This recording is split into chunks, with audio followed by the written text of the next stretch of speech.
Riyen ketika ada seorang, kalau bolak-balik cerita niki kersane jenengan latihan memahami Quran.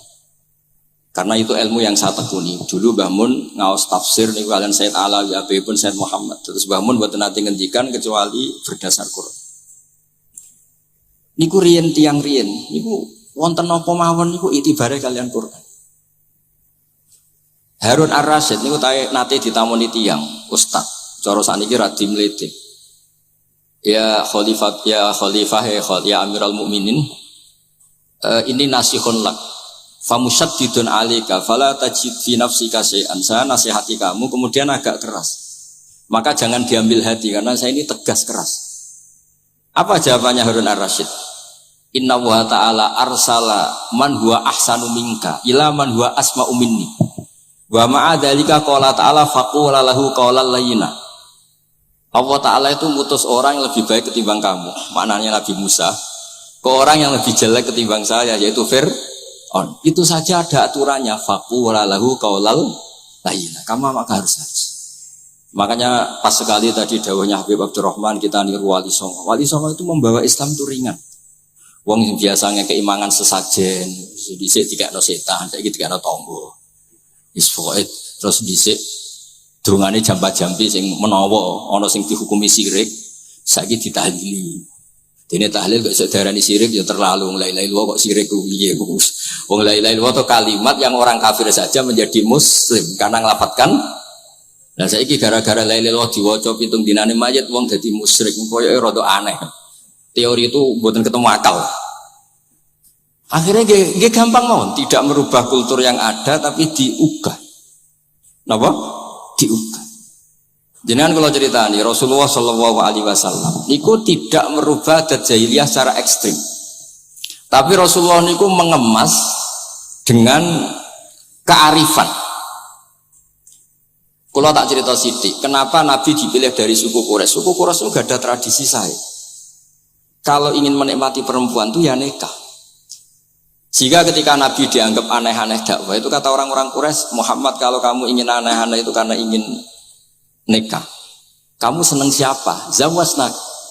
Zawasnakah, kamu saya nikahkan. Sebab itu disebut adat-adat itu kamu saya nikahkan. Bukan saya carikan perempuan, bukan kamu saya nikahkan.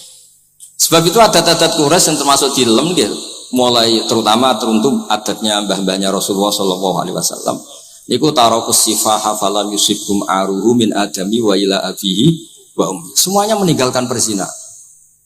Hafidhul ilahu karamatal li Muhammadin abahul amjada saunal ismi. Niki penting kula aturaken kersane kultur kula wau sering jagungan kalian Habib-habib sing aos teng Mbah Mun.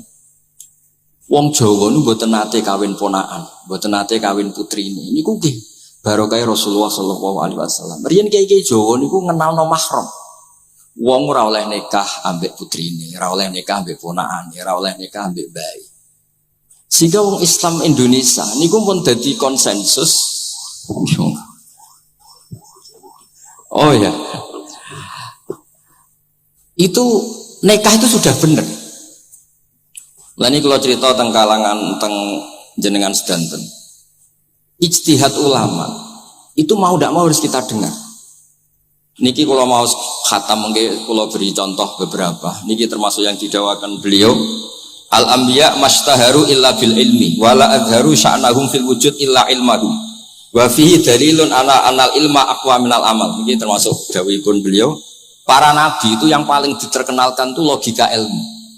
Dan mereka tidak memperlihatkan di komunitasnya kecuali ya ilmu itu. Karena ilmu itu akan permanen. Misalnya nyuwun sewu di antara keluhanipun Habib Abdul Qadir niku kan gampangannya al-Islam mahjubun bil muslimin. Mriki beliau sering ngendikan la takun hijaban alal Islam atau la takunu hijaban alal Islam. Kamu muslim jangan menjadi problem yang bisa menutupi kejayaan nopo Islam. Oke, niku kita sepakat. Tapi baru kayak ilmu niku terjaga. Misalnya kita semua yakin zina itu haram, maling itu haram. Nah ana wong Islam nyolong, iku wong nyedarani ya oknum, boten kongkonane napa? Islam. Tidak suruhannya Islam. Tapi kalau semua orang sudah tidak kenal maling itu haram, tidak dikenalkan itu haram, nanti dikira Angger Islam itu nggih maling. Sehingga ilmu itu harus didengungkan terus. Malah ngendikane Nabi, idza dzaharatil bid'ah wal fitanu wa fi riwayatin diambil wa subba ashabi falyuzhiril alim ilmahu wa illa fa alaihi la'natullah wal malaikati wan nasi asma. Ketika banyak masalah itu orang alim harus memperlihatkan ilmunya. Misalnya kados kula sebagai kiai Jawa. Niku kula matur nuwun sanget. Kula niku bapak kula hafal Quran, bapak kula senengane ngaos Quran. Bapak kula tiyang Kudus niku penekun Quran. Pondok paling sepuh ning Kudus di antaranipun gadani buyut kula. Niku nak ngijazahi niku nura yamsi bihi finnas. Walam yaqulillah fil madaris wal masajid. Orang itu punya iman, itu harus dibawa finnas. Tertanam di hati manusia. Kalau nate teng Korea, nurian tiang sing gedeng kiai, bareng teng Korea malah jadi kiai. Mergo roh bumi ra ono sujud, ra ono adzan ku nangis. Akhirnya ku nyewa tanah, nyewa tempat tinggi masjid. Jadi sampean ra usah dibakas ning bab wakaf. Iya hukumnya masjid tanah sewaan. Kowe ora tau nyewa masjid malah kecangkeman ruwet ngoten niku. Pokoke pira-pira ning Korea wonten persewaan rumah damel napa? Dipakai apa? Masjid. Karena Nabi menghentikan ju'ilat lanal ardu kulluha masjidan. Mulane sedekah Rasulullah sallallahu alaihi wasallam. Di antara khawasi hadhil ummah niku semua tanah itu bisa dipakai sujud. Tiang Eropa baru kayak bal-balan niku ya akeh wong sujud. Riyen teng Eropa niku wong sujud kangelan gara-gara dituku Sulaiman Fahim teng stadionnya wonten masjid. Mbah mun nak cerita aku tahu salat ning Real Madrid. Dulu sampean cocok ra cocok, sampean ora usah khawatir.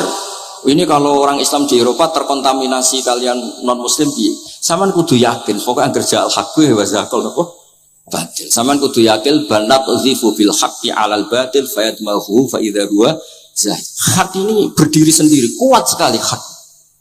Hak ini bisa bertarung di mana saja dan kapan saja dan punya tingkat keabadian yang luar biasa. Ini hak. Ketika ada sekolah-sekolah perbandingan agama, kemudian kita menawarkan konsep Tuhan. Tuhan kita adalah wajibil wujud. Tuhan kita tidak pernah tidur, tidak pernah ngantuk, tidak pernah ini itu. Tuhan kita ada sebelum apa saja. Tentu konsep Tuhan ini lebih rasional ketimbang yang lain. Artinya kita menjual Islam itu dengan likaum yakin, dengan logika yang luar biasa.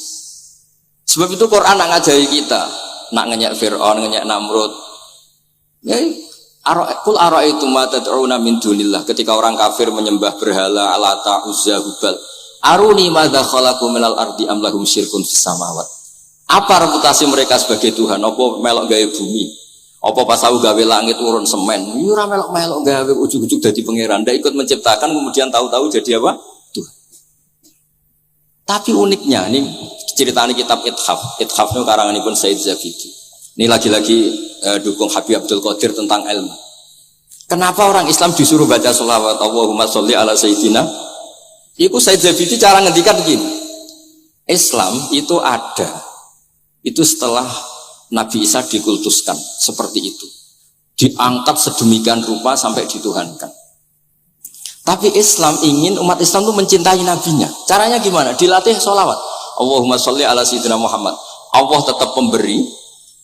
Nabi Muhammad apapun topnya, apapun hebatnya, tetap yang diberi.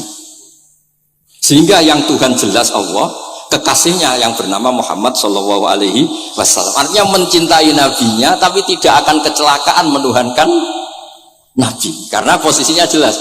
Allahumma Allah pemberi, Nabi penerima. Dan selalu kita dilatih Muhammad dan abduhu wa rasuluh, hambanya. Kata abduhu adalah kalimatun fariqah, kalimah yang kita tidak akan mengalami menuhankan seorang nabi. Kayak apa berkahnya hadad-din? Kayak apa berkahnya ilmu ulama? Makanya kalau setuju beliau ngendikan al-anbiya mastaharu illa bil ilmi wala adzaru sya'nahum fil wujud illa ilmahum. Terus beliau ngendikan wa fi dalilun ala anal ilma aqwa minal amal. Ini kita baru kalian dawa-dawa beliau kula alhamdulillah khatam nggih. Cara kula nyari padanan di kitab-kitab itu mudah sekali karena ini ma'ruf masyhur. Terus di antara dawuhipun ngendikan karamatul ulama adharu min karamatil auliya. Ulama itu sekali keramat itu lebih zahir, lebih manfaat ketimbang keramatnya wali. Saya masih ingat bapak saya kalau ngendikan terkenal wali sing untung ini kata bapak. Ini bapak Guyan. Tapi wali basa Jawa loh, tidak wali yang di kitab-kitab itu enggak. Kalau Anda terkenal wali itu yang sowan banyak, apalagi yang nyalon bupati gubernur, itu pasti gula Anda banyak, uang Anda banyak. Dan yang untung Anda. Tapi kalau Anda terkenal ulama, ahli fikih, kados bil faqih itu babahnya ahli fikih. Sampai disebut Ustadz Al-Faqih Al-Muqaddam. Jadi beliau enggak diundang Habib saking terkenal ahli fikih, disebut Al-Faqih Al-Muqaddam, saking ahlinya fikih. Kalau Anda terkenal alim fikih, oh saya kalau tanya head sama siapa? Sama Bahak misalnya. Mau tanya halalnya penyembelian sama siapa? Sama orang alim itu. Mau haji tanya siapa? Sama orang alim itu. Sehingga yang untung itu Islam, karena ada masailul fikih yang bisa diketahui lewat ulama. Jadi kalau Anda terkenal wali, dengan mandi, yang untung Anda. Entah untuk sowanan wae, kira-kira gitu.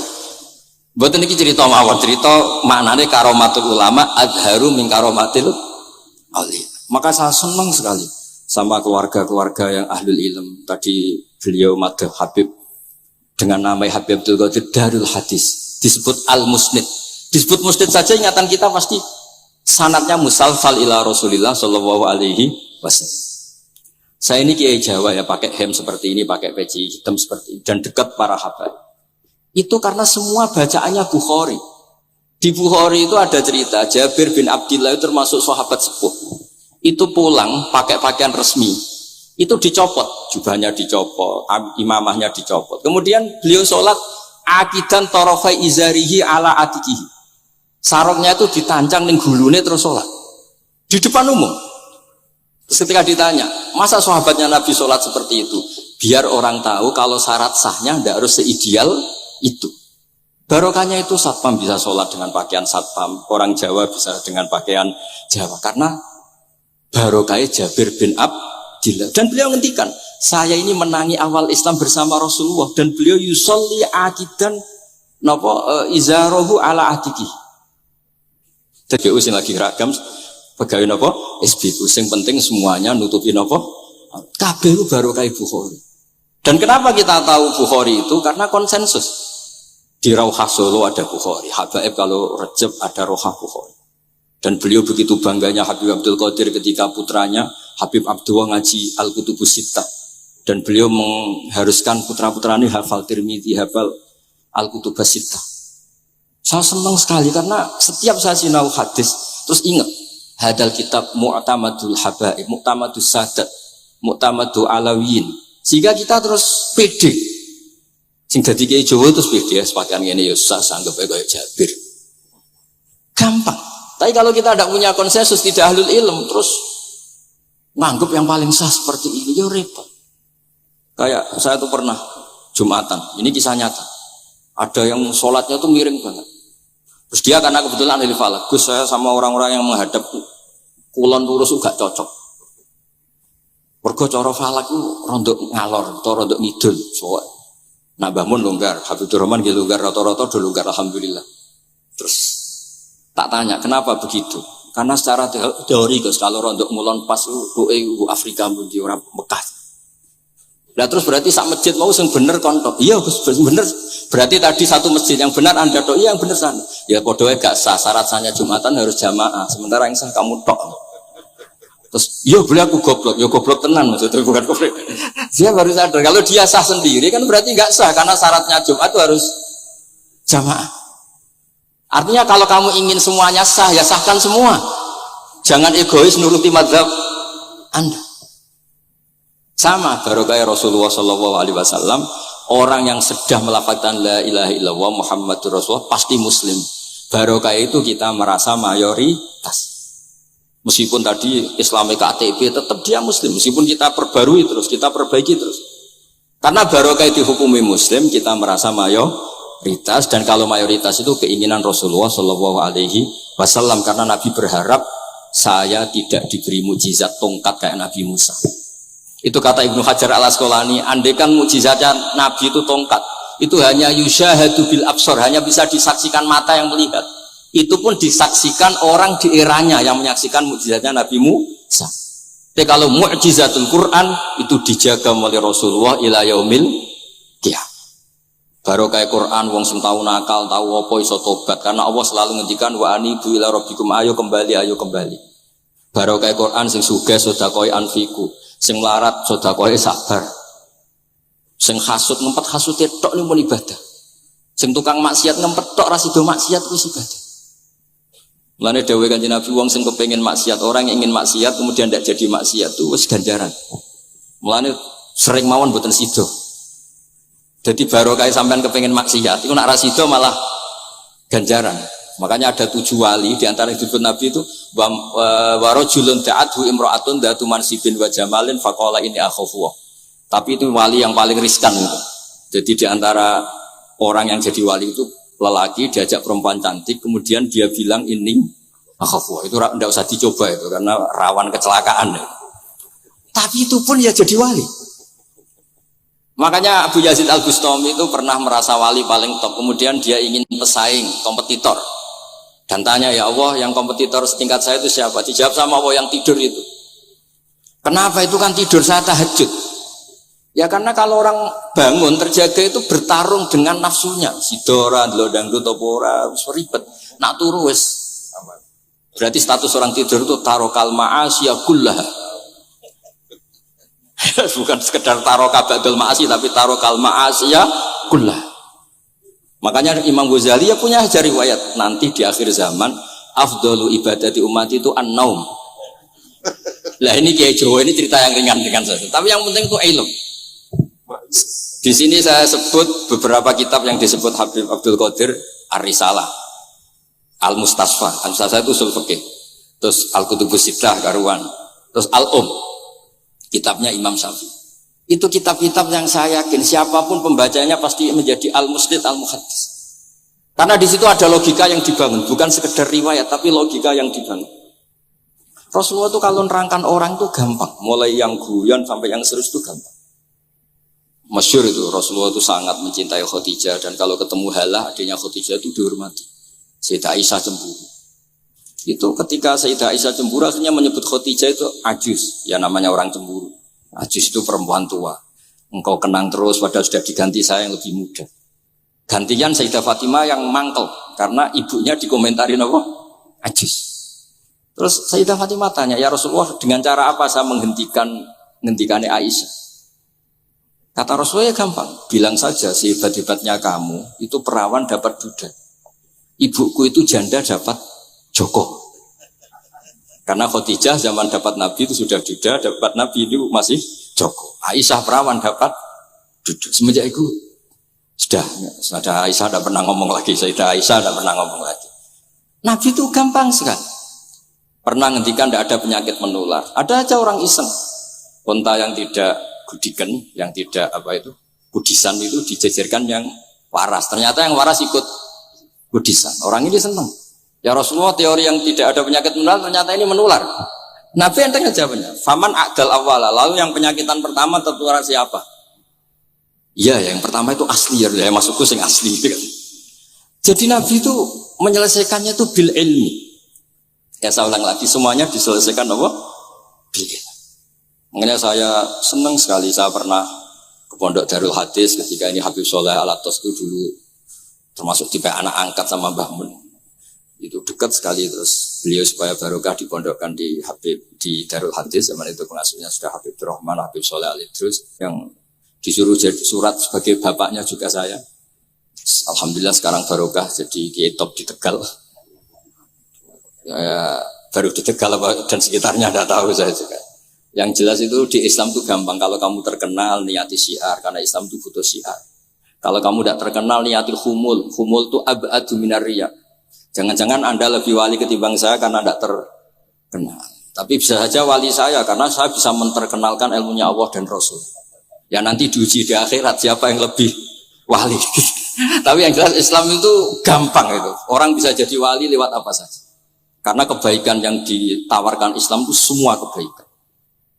Sama tak cerita nih, orang sowan Rasulullah itu kan luar biasa. Kayak apa? Hebatnya orang melihat wajahnya Rasulullah. Mar'a wajah kaya saat. Tapi ada orang namanya Uwais Al-Qarni. Itu tidak sowan Rasulullah. Karena ibunya itu manjanya minta ampun. Kemana-mana minta digendong. Semua tetangganya sudah sowan Rasulullah kecuali dia. Tapi dia tidak sowan Rasulullah berdasar roh yang ditanamkan Rasulullah. Yaitu birrul walidain. Dan itu ya jadi wali. Makanya ketika Habib Soleh bilang jenengan diatur Habibur Rahman. Habib saya tidak ketemu fisik, sudah ketemu roh. Al arwah junudun mujannah. Sehingga jenengan yang sowan ke sini langsung ya saya, yang di rumah tapi mencintai Habib ya saya. Yang enggak berani ketemu juga saya karena sampai sering ketemu nak sulatan malah dosa. Atau rapati sering ketemu tapi husnul ada. Mulai dulu sahabat ya gitu. Ada yang sowan Nabi. Ada yang enggak pernah sowan. Alasannya takut ganggu.